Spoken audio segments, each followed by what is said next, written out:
Houston, on a un problème. On a une sous-tension générale du circuit B. Il y a les servocommandes. Qu'est-ce qui arrive à l'ordinateur? La Deep Blue. La Deep Blue. On a une autre alarme. Voilà, c'était... On va faire un petit peu d'humour, hein. Ça fait pas de mal hein, à notre époque. Une époque où tout le monde est gai, joyeux et amical. Surtout sur les réseaux sociaux. Ah ouais, j'adore. Ok, bon, alors la Deep Blue. La Deep Blue Blue. Bon, voilà, qui pose problème aujourd'hui. Je voulais faire un petit post là-dessus. Putain, tous les jours, on en parle, quasiment. Sur les véhicules diesel, donc les constructeurs ont sorti le système. Un système un peu pour dépolluer, pour limiter les gaz qui sont beaucoup trop nocifs. Et donc, on a mis en place la Deep Blue. Alors, la Deep Blue, rapidement, parce que je sais qu'à un moment donné, la vidéo, ça gave et les gens s'en vont parce qu'ils en ont marre. Donc, je vais essayer de faire court. C'est pas évident. Ok? Donc, la Deep Blue, alors comment c'est? Je vais vous montrer, voilà. Alors, je vais faire rapide. Hein. Donc, on a en A le moteur diesel, en B le calculateur, ok, qui lui va gérer les paramètres du moteur. En C, je ne savais pas ce que c'était que le C.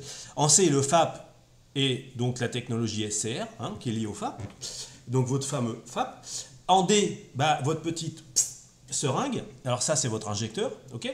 Et puis en E, le réservoir d'Deep Blue. Voilà. Donc comment ça fonctionne? Alors, en A, votre moteur émet des particules, d'accord? Vous voyez les petites particules rouges et bleues là, hop hop hop. Donc elles descendent, elles arrivent donc en C dans le FAP, et vous voyez qu'en sortie, vous avez des particules bleues et jaunes. Ça veut dire qu'on a transformé les particules venant du moteur en d'autres particules, d'accord, mais qui sont beaucoup moins nocifs par l'homme. Alors le côté technique, je vais passer ça parce que franchement, c'est bon, voilà. L'essentiel, c'est de savoir que les particules sont moins nocives que si on n'avait pas de FAP, d'accord.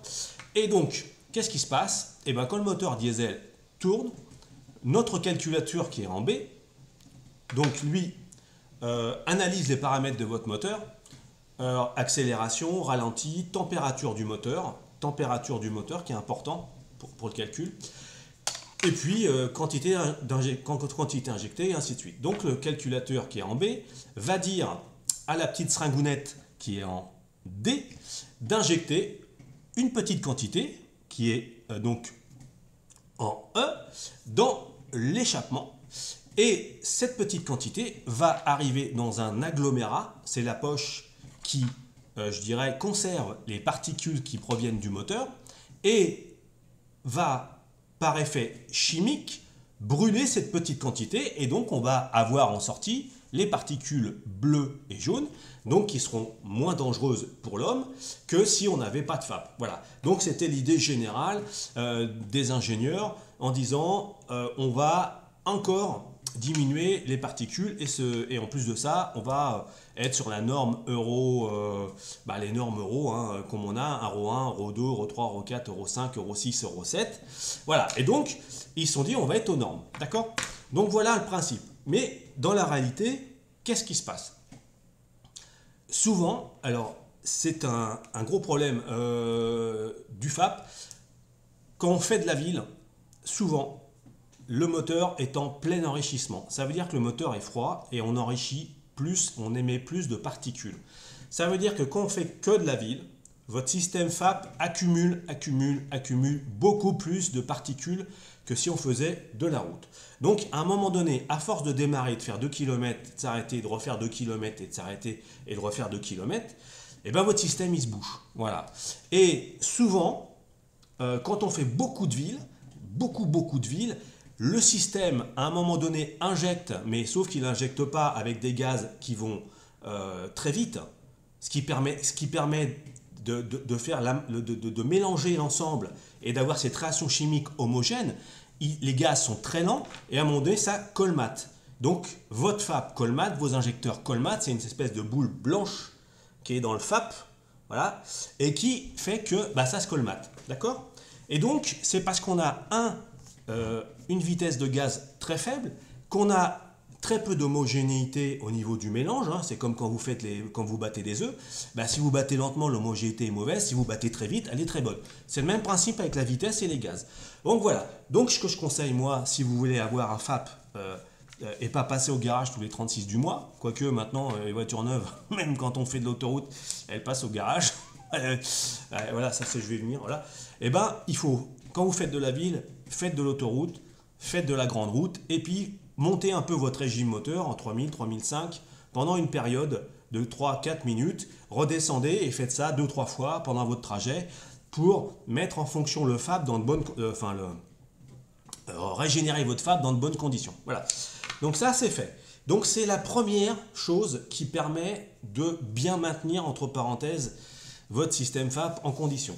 Maintenant, il y a des gens qui aujourd'hui, comment remédier à ça? Soit vous payez la facture parce que votre FAP est mort ou parce qu'il est encrassé. Et souvent, ce qui se produit, c'est que voyant moteur allumé, votre FAP se bouche, votre injecteur se bouche. Alors oui, j'ai oublié de parler de qu'est-ce qui se passe. Vos moteurs perdent la puissance parce qu'on ne peut pas évacuer les gaz ne s'évacuent pas. Et on continue d'injecter toujours la même chose, mais vos gaz ne peuvent pas s'évacuer.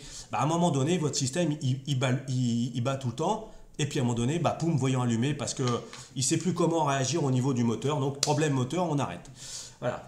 Donc ça, c'est une réalité au bout d'un certain temps. Alors, maintenant, il y a des malins.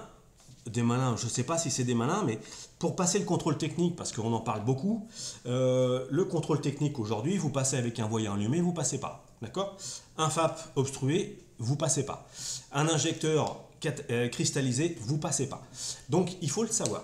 Donc, on a une possibilité de couper le FAP. Sauf que si vous coupez le FAP, c'est-à-dire électroniquement avec le calculateur B, on rentre dans les proms, où sont les sécurités, et on met le FAP sur off. C'est-à-dire qu'on met le FAP sur off. Ça veut dire que le FAP ne fonctionne plus. Or, ce qu'il faut savoir, c'est que quand le FAP ne fonctionne plus, votre poche d'agglomérat reçoit les particules, et puis au bout d'un certain temps, quelques mois, les particules vont carrément obstruer le FAP, et votre système moteur, s'il ne s'est pas déclenché avant, parce qu'on a, c'est un coup de poker, hein. Soit vous coupez, vous le mettez en off, pas de problème, le système lui continue de fonctionner parce que c'est en off, et ça n'altère pas pour le moment les paramètres du moteur, ou vous coupez et il se rallume. Pourquoi? Parce qu'il a considéré qu'on a un défaut puisque le système FAP n'est pas en fonction. Là, c'est mauvaise pioche. Et si le voyant ne s'allume pas, vous pouvez être sûr que quelques semaines, quelques mois plus tard, c'est votre FAP qui va dégager. Pourquoi? Parce qu'il aura accumulé des particules. Et si vous vous dites, non, mais je vais le remettre en route parce que comme ça va le nettoyer, c'est trop tard. Là, votre FAP, il sera d'une part encrassé dans la poche. Votre système, votre injecteur, lui, on n'en parle même pas. Ok? Et donc, quoi que vous fassiez au final, c'est pousser le problème pour mieux le reculer. Ou reculer le problème pour mieux le pousser. Je ne sais plus, c'est un truc dans le genre là. Voilà, donc c'est le principe. Voilà, donc... Alors, ça passe au contrôle technique, hein, le FAP désactivé, il n'y a pas de souci, quand ça vient d'être fait.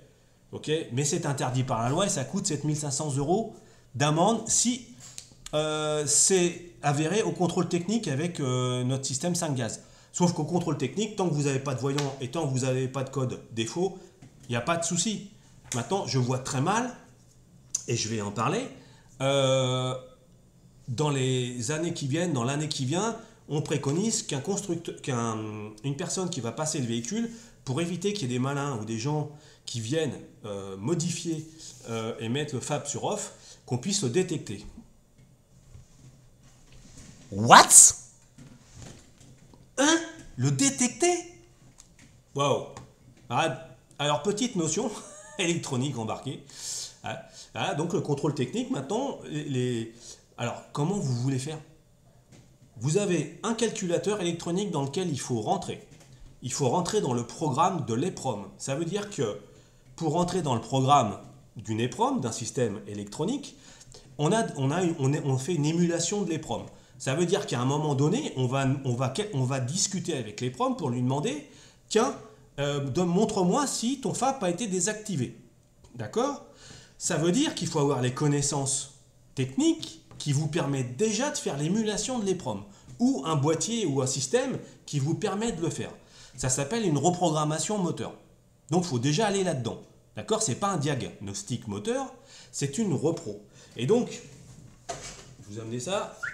Baps. Voilà. Les systèmes qui font ça, c'est ce genre de boîtier. D'accord? Sauf que quand vous touchez au boîtier et que vous allez faire la lecture du boîtier, ça pose pas trop de problèmes. Mais il faut quand même savoir que sur des boîtiers comme ça, des fois, on rentre en hexadécimal. Ça veut dire que le gars, il va falloir qu'il trouve le boîtier d'origine, ok, le programme d'origine, qui compare au programme qui a été modifié, et qu'en faisant l'adjonction des deux, il sache si effectivement, oui ou non, ça a été modifié ou pas. Bah, je vais vous dire, c'est quasiment impossible. Ben, le temps qu'ils vont passer, ils ont 20 minutes pour contrôler un véhicule sur 160 et quelques points. Et vous croyez qu'ils vont aller contrôler, savoir s'il y a un système qui est passé de 1 à 0, un binaire, est passé à 0. Alors il y en a qui vont peut-être pouvoir le faire, mais ça va durer 3 plombes. Et ils ne le feront pas. Côté financier, ça ne marchera pas. Hein, on est clair. Et voilà ce qu'ils vont trouver. Alors le gars, il veut aller faire un petit coup de... Et voilà le programme. Alors attends. Eh Charles. Eh Marcel. La ligne E7 A9. T'en penses quoi? Non, c'est pas un tiercé. Marcel, c'est pas un tiercé. Non, c'est pas un tiercé. C'est pas un quintet non plus. Non, c'est l'émulation du boîtier de la Peugeot 3008. Oui, c'est le programme hexadécimal de la rampe X27 sur le paramètre 22. Ah non, mais... Ok. Bah, ça, c'est un programme, c'est d'hexadécimal. Hein, c'est ce qu'on trouve dans les calculateurs. Voilà. Alors, il y en a qui sont sous d'autres formes, évidemment. Mais voilà, donc c'était pour vous rappeler que ça va être un peu compliqué. Donc voilà, on a fait un peu le tour. J'ai fait le tour.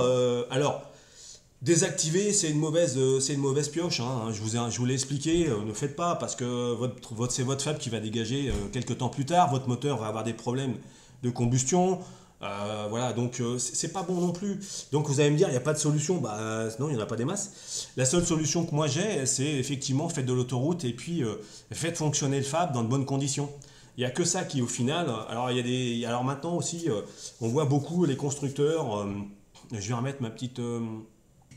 Je vais remettre mon petit plan quand même. Hein, tac, tac, tac. Voilà. Et donc, voilà. Bah, effectivement, il y a des constructeurs qui se sont loupés. Faut être honnête. Hein.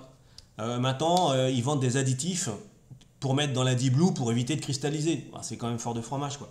Hein. Là, j'avoue que les gens sont en colère et ils le sont légitimement. Voilà. Donc, bah, j'espère que ça vous a amené un petit peu plus de recul par rapport à ça. Donc, la préconisation, faites de l'autoroute.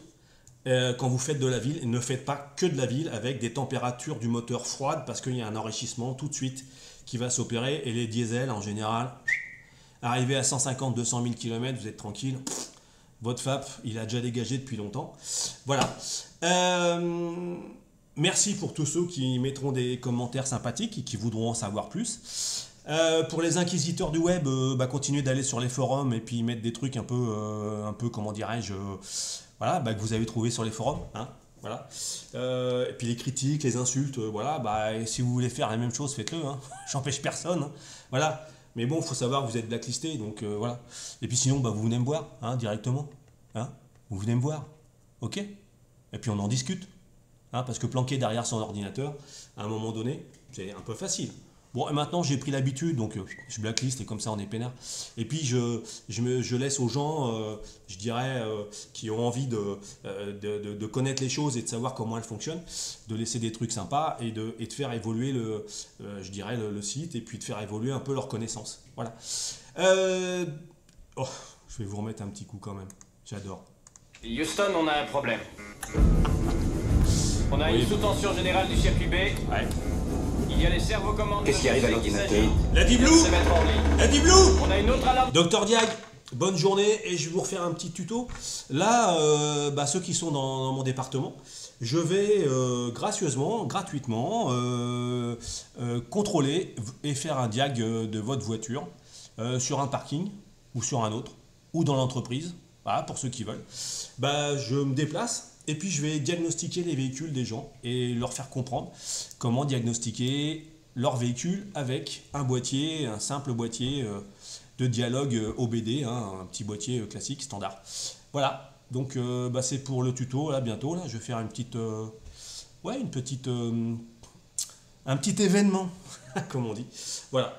Donc, si vous avez en Maine-et-Loire de la place dispo sur un parking ou en entreprise pour faire profiter à vos collaborateurs d'un diagnostic de leur véhicule, gracieusement, voilà, ça permet aussi de montrer un peu